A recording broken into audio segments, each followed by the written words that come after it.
Hello and welcome back to another video. Sorry we haven't done one for a little while. I've been a bit busy, but I hope you enjoy this one. This one we're going to be looking at all of the commanders that you should be investing in the lead up to the commander swap that you get at the end of KvK 2. This is an incredibly important event to get right for your account, because if you don't, it can make or break your account. At this point, it sets you up for SOC really well, so you need to know how to do it and to get it right.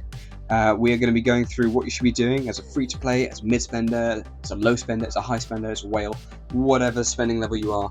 I will have some recommendations for you for what you should be investing in, what you should be doing, and what's right for your account and for your playstyle. So, before we get into it, I'm going to ask you to drop a like down below if you enjoy this content. If you feel like you got value, subscribe for more. I will be dropping videos at least once a week, so I hope you enjoy, and let's get into it.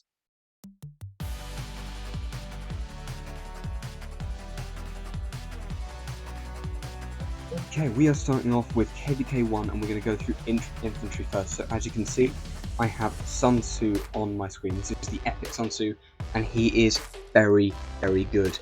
As you can see, we get damage, big damage here on 5 enemy targets. We've got that one we don't care about. This one takes 10% less damage, infantry gaining 10% health, and also 20% more skill damage. It's just so nice with the expertise, bringing up our damage factor quite a lot. You really need this. So Sun Tzu, just a straight up expertise in, very good for the low spenders. And who I'd recommend you to go for if you're free to play to put with him is Ethelfled. Now Ethelfled does not need to be expertise. She works at 5-5-1-1 in KvK 1, and we'll go behind him to give you another big 5 target AoE. The problem with this march is it's quite squishy. The only thing you've got on here to make it less squishy is this, which is very good, don't get me wrong, but this is really quite a squishy march when it comes to it. My second recommendation for you, if you're gonna either be really grindy or you're gonna spend a little bit, is Sun Tzu with YSG.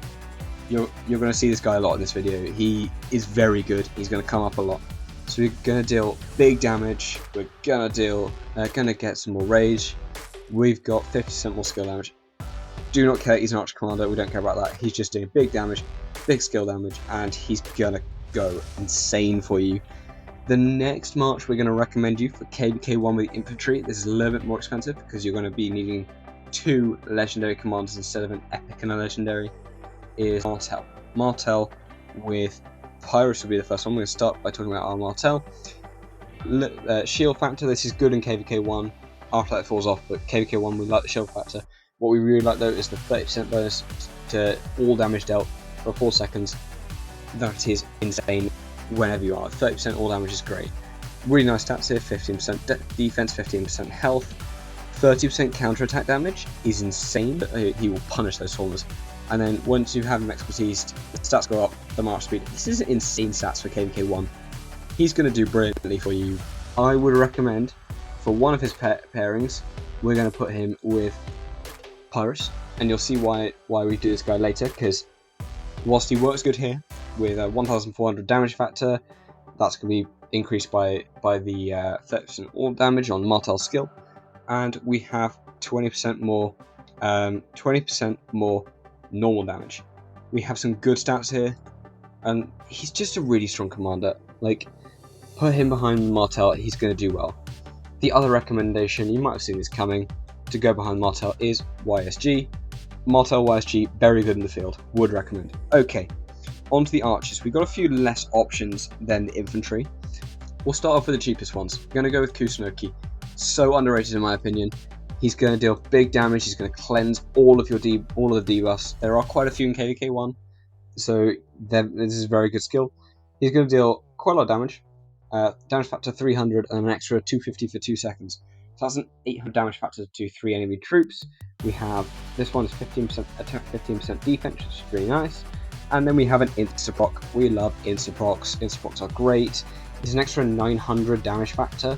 10% chance on the base attack. That's a really good Insta-proc, especially for KvK 1.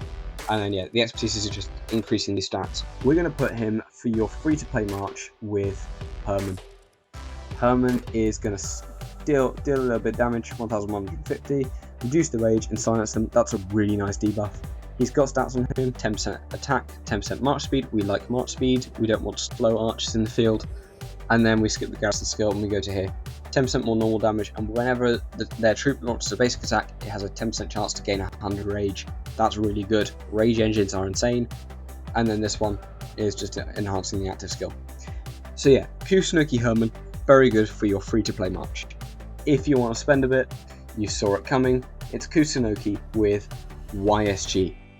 Again, the big damage, the skill damage, is going to buff Kusunoki's skill damage as well, making his insta-proc hit harder, his active hit harder. This is just everything that we love about archers.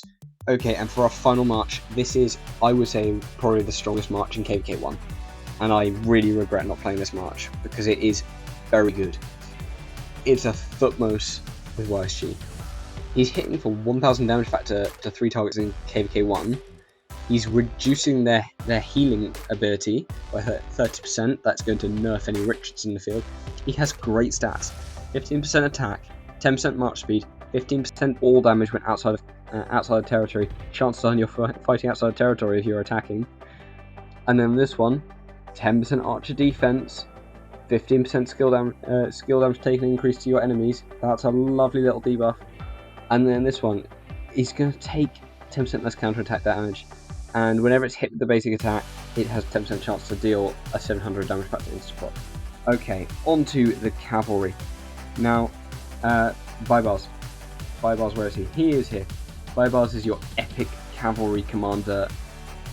He is so good. He's going to deal 1000 damage factor to 500 enemy targets when he's expertise, and he's going to deal 50% march speed debuff for 2 seconds to all of the targets that he hits. He's going to deal 20% more attack, and then this one we don't really care about. This is city hitting, and this one, he's just so quick. Extra 50% march speed when he leaves battle, and he heals some units. That's nice. And then over here, this is the one that is increasing your expertise to 1000 damage factor. We're going to put him with the Ethelfled that we talked about earlier. Again, only needs to be 5511. That will change once you get to KvK 2. You'll probably want her expertise, but that will be very possible even if you're free to play. You'll be completing the expedition by now. Okay, next one. This might surprise some of you, but we're going to put our Baibars as a primary with Sun Tzu. Now, if you look through his skills, nothing here cares about infantry. This is garrison. The only thing here that cares about infantry is 10% health, and this is 20% more skill damage. That's going to buff his active skill. So we're just dealing big damage. We're taking 10% less damage. We're dealing more skill damage. Sun Tzu actually works as an anything commander. So I say Baibars Sun Tzu, very good. Even if you're free to play, you can definitely run this. This is brilliant. Okay, on to the next march. You definitely cannot run this as a free to play because it's Minamoto.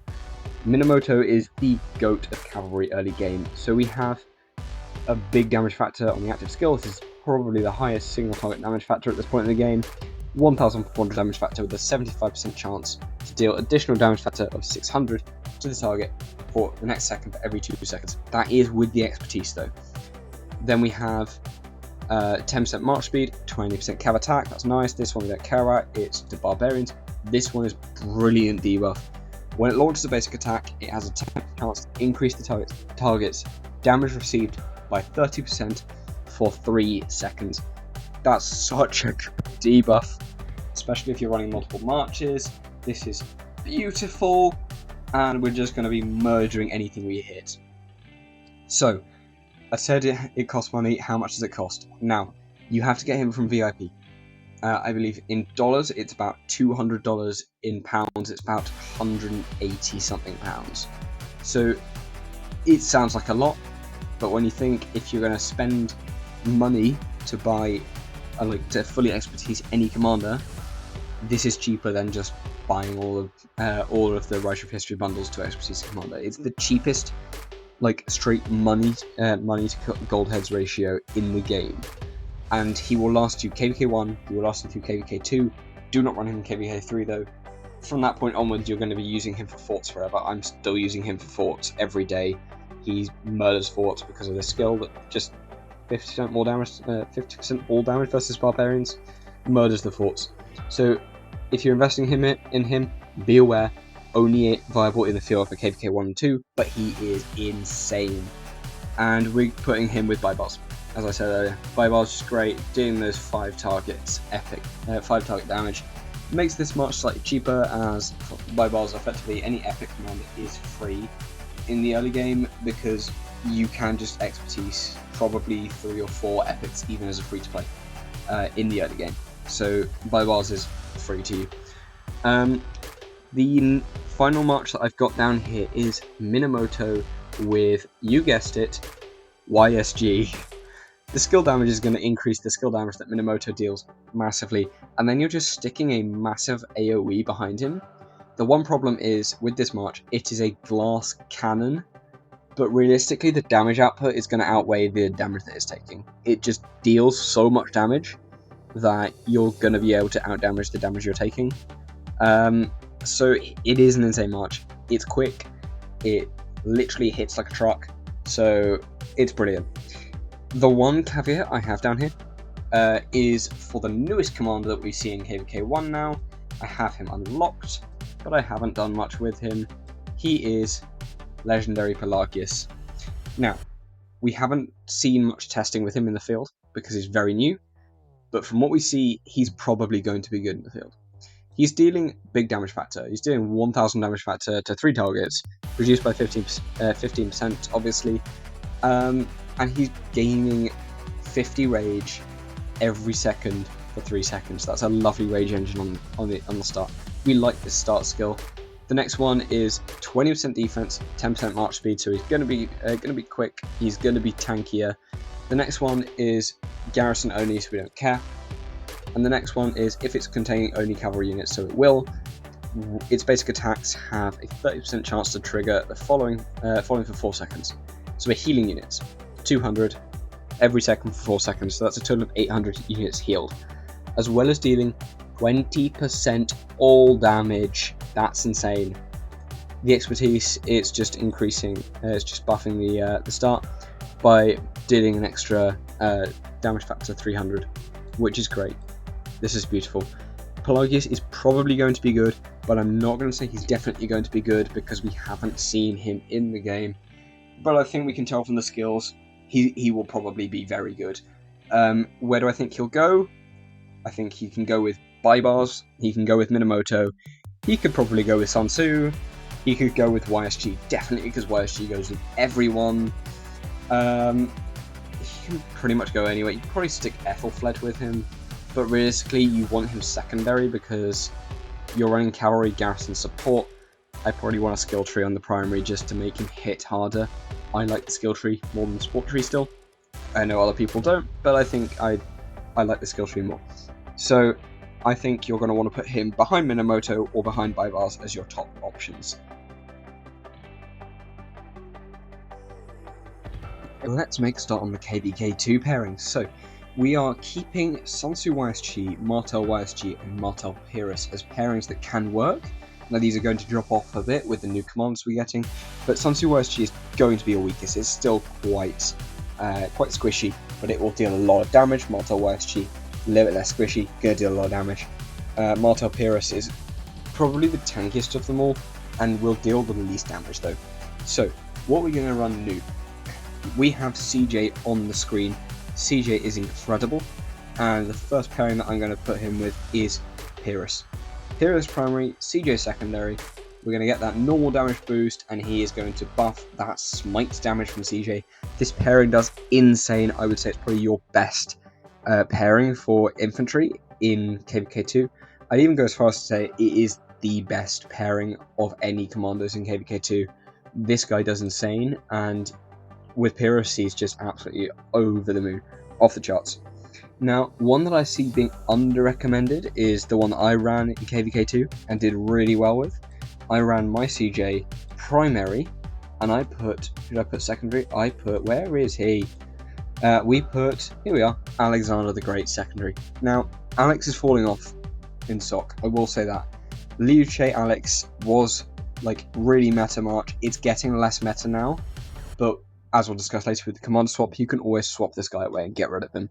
So, CJ Alex, underrated March. It's really good. Because like on this guy, we've got a bunch of like the attack stat is 30% attack. It's 30% March speed. He's quick. He is gonna deal damage, and it's just good. It's really good. I only ran this guy at 5551 as well, so he didn't even get the expertise value, and it was still good. It was my best trading march in KvK 2. So the third march, and this one is definitely falling off as well, but it is still really strong. I saw a lot of players trading really well with this in my KvK 2. It is Alex with YSG. So we've got tankiness from Alex. We're going to deal that instant proc, which is beautiful. We've got the shielding, the damage, the speed, and then we just have insane damage from YSG. This march does well. It will still continue to do well, but as we're going to talk about the commander swap, it may not be your best option anymore. So moving on to archers. Now archers, we're losing a lot of marches. We're losing all of the epic commanders. They are just not viable anymore. Footmost YSG will still do really well, and we're gaining only one archer march that is new. So we get 3 new archer commands, I believe, when we go into KvK 2. We get Cyrus, we get Tommy, and we get Edward. Tommy and Edward, steer very clear. They are absolutely terrible. Do not ever run them. They are a trap. Ignore those guys like the plague. Footmost YSG is really good, as I said still. Cyrus YSG is your other option. Let's find Cyrus for you. He is actually quite good in the rally as well. I wouldn't run him as a garrison, but here's Cyrus. He's going to deal a little bit of direct damage factor, 1400, and it's going to make him take 10% more damage from additional damage effects. We've got the 15% march speed, 30% attack, so some good stats on there for KvK 2 commander. And then we have this one. Whenever it launches a basic attack, it will deal 250 additional damage for to the target for 3 seconds. So that's 750 damage factor instant proc, and it will reduce the target skill damage dealt by 40% for 3 seconds. That's a really nice ability, seeing as most of the commanders in KvK 2 are still dealing skill damage. This one, additional damage factor, it's when you get hit, so it's less good, but it's still quite good. Cyrus does a lot with additional damage. And then this one is just some more stats, some more rage when he's using his active. Cyrus YSG is going to do well, but as I will come to later when we're looking at the commander swap, maybe not your best option. Okay, cavalry. Now, cavalry struggles in KvK 2. Mina buy bars is gone. Anything with epics again, I would say it's gone. People do run buy bars in KvK 2, and you do see some good reports, but you need really good gear with him because of all the stuff that's going around. I would say Mina YSG still strong. It is still a glass cannon, even more so with the higher damage factors, but it still puts out a lot of damage. Saladin YSG is basically your upgraded version of this. You only need Saladin at 5551 because this skill is useless if you're in the field. We're going to deal 1400 damage factor, we're going to get 30% march speed reduction and a 40% healing speed reduction to absolutely nuke those Richards. We have 20% cav attack, 20% cav defense, and 5% cav march speed. These are beautiful stats. 40% of stats on a KvK 2 commander is brilliant. And this is the big guy. 30% less skill damage taken and 20% less counter-attack damage. Saladin is the tankiest cavalry commander in KvK 2. He's the garrison for cavalry in KvK 2 currently. This might be changing with Pelagius coming in. So Saladin YSG is really good. As well as this, Saladin Ethelfled. So Ethelfled for this one does need to be expertise because we're playing off of Saladin's primary active skill giving a 30% march speed reduction, and Ethelfled, her expertise. This commander's troop does 20% more damage to enemy troops that have been slowed. So as soon as you hit that active skill off from Saladin, you're just dealing 20% more all damage to that troop. That's insane. Really good commander pairing here, and I don't see it falling off. The only thing is, as we'll come to, maybe Saladin not your best pick for commander swap purposes. And I will also say, as mentioned in KvK 1 section, Pelagius, the new legendary Pelagius will probably be good, but we do not know how good, and we don't know if it will stand up in KvK 2 to these pairings. I'm hoping it will, because currently Cav is really struggling in KvK 2, in my opinion. Saladin is like the only one that can actually survive on the field. Again, for the Wales, if you're running 5 marches, consider a Richard Joan or Richard Moulin for the buffing. It's going to trade terribly. I will warn you of that. Richard just does trade terribly, but he's tanky and it will buff the rest of your marches. So yeah, it can have some use, but I wouldn't recommend it. Right, onto the final section, the commander swap. Okay, here we go. The third and final section of this video is on the commander swap event itself, and you need to get this right. So there's a few things that you should be doing to prepare, probably from the moment you enter KvK 2. If you're a free to play, probably from the moment you leave KvK 1. So what do you need to do? You need to save up all of your gems. You need to save up as many speed ups as possible, and there's a lot of things you can do with these speed ups. So the things that you need to save these up for is actually obtaining commands. In order to swap into a command, you need to own it, but thankfully Lilith is going to give you an event called Gathering Heroes. What does this event allow you to do? Well, it allows you to unlock almost any commander in the season of Conquest at a cost. So, I have a list of the main commanders that you might be wanting to go for here and what their costs are. So, Sun Tzu Prime, the big infantry guy, is 1,000 tickets. Bai Chi is 100, Liu Che is 500, Arthur is 100, Gangam Chan, I'm pretty sure he's 500, I couldn't find concrete information on this, Achilles is 1,000, QSH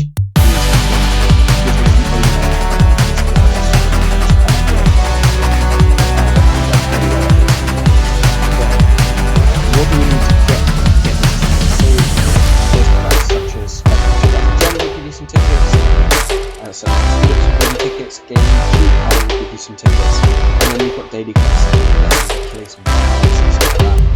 But the big ones, the majority of your tickets are going to come from spending the gems, spending the speeds, gain power, train troops, upgrade research, and things like that. So, save your speed up spending gems. That's really important. Okay, now that we've got that out of the way, how does the event itself actually work? Now, we need to unlock 3 commands, I believe, from each tier to get onto the next tier. So you need to unlock 3 from tier 1, so for example, you might go Bai Chi, Arthur, and QH, so they are tier 1. Then you need to unlock 3 from tier 2 to get to tier 3. So we're going to unlock, say, Liu Che, Gangam Chan, and then one other random commander that we don't care about from tier 2. Maybe you go for something that you might use for a Cheney or something like that. But you probably won't use that. Then you get to tier 3. So the only ones that you really want to get for not a Valley Gap, City Prime, and Achilles. So this is a cost. If you want to get both Sun Tzu Prime and Achilles, it's going to cost you around 1,000, 3,300 tickets. That's a lot of gems and stuff you need to spend.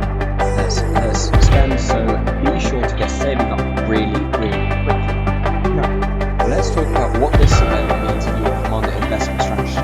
Now, you can only swap to 2 season Conquest commanders.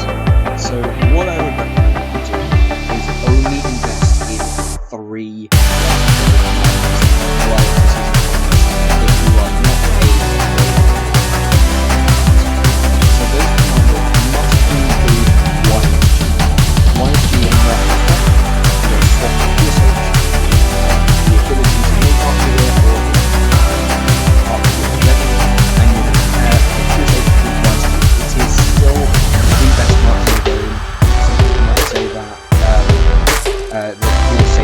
is better, but I still will stand out that where she is just better for you.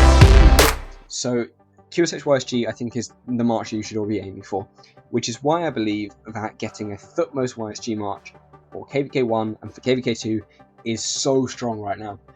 Your other commander swaps are probably going to go for Sun Tzu Prime, and the reason I say this is because Sun Tzu Prime is the strongest infantry commander in the game right now, and he's definitely close behind QSH in my opinion. You're probably going to then invest as many gold heads as possible into Bai Chi, and that way you have Bai Chi or Liu Che, and that way you have the strongest archer march and the strongest infantry march. And that's where I start. Now, what do I do differently in my swap? What I ran, because we didn't have Sun Tzu Prime in the game when I got there, it was just after I swapped, annoyingly, is I did the QSH from SG. Very happy about how I did that. I swapped for Bai Chi, and I carried my CJ, as you can see he's still maxed. From here, CJ is still maxed, and I put him behind Bai Chi. In KvK 3, this will do fine. This will do well, and you don't need to worry about it that much in KvK 3, but you will need to upgrade it to probably Sun Tzu Prime Bai Chi for KvK 4.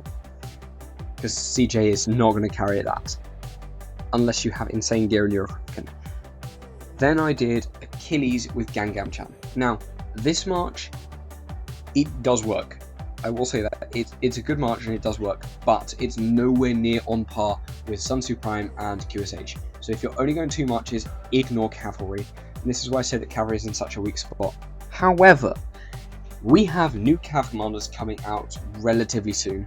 So if you are swapping at a time that the new cav commanders will be out, then you can probably invest safely in cavalry, but I'm not going to make this like solid advice because we don't know what this new cavalry is going to be. We're all hoping it's going to be insane because cavalry needs a boost, but we don't know. So what I'm going to say, QSH is going to stand out and it will still be the best march in the game for quite a long time. We're not going to see that one dethroned, I think. Sun Tzu Prime is going to be insane for quite a long time, I think, unless we see, I don't know, the new cav says, kill all Sun Tzu Primes within a 30-mile radius of you. Sun Tzu Prime is going to be insane. The new infantry is a long way away, so you're probably quite safe in getting a Bai Chi or Liu Che to pair with Sun Tzu Prime. The new infantry should be coming out around the end of this year, so you're probably going to play 2 or 3 KvKs with your Sun Tzu Prime Bai Chi, Sun Tzu Prime Liu Che, if you're swapping relatively soon, before that new infantry comes out. Cavalry, it's up to you whether you want to make a cav march. I enjoy playing cav. I'm going to say I'm a cav main. I'm making my 4th march cavalry because I just like going fast. And I'm really hoping that we get new cav being good so that we can actually do something with our cavalry marches. So from there, I'm going to say good luck with your swaps. I hope you make a good decision. Don't invest in too many legendary commanders pre the commander swap. You can only swap 2 of them away, and anything apart from YSG, and to a very small extent, if you're a big spender, CJ can be carried, Alex can be carried to a very small extent, but probably don't invest in any other commanders apart from YSG that you're not swapping unless you are in big spender. So that's my advice. I hope you enjoyed the video. I hope you got some information from it. If you enjoyed it, drop a like below, subscribe, comment what you're going to swap, and I will endeavour to reply to all of them and tell you how awesome all of your swaps are going to be and how well you're going to trade in your KvKs, which I hope will be insane. And enjoy KvK 3 because you now have King Britain, which is just lucky you guys. So I'll see you in the next one, and I hope you enjoyed this. Goodbye.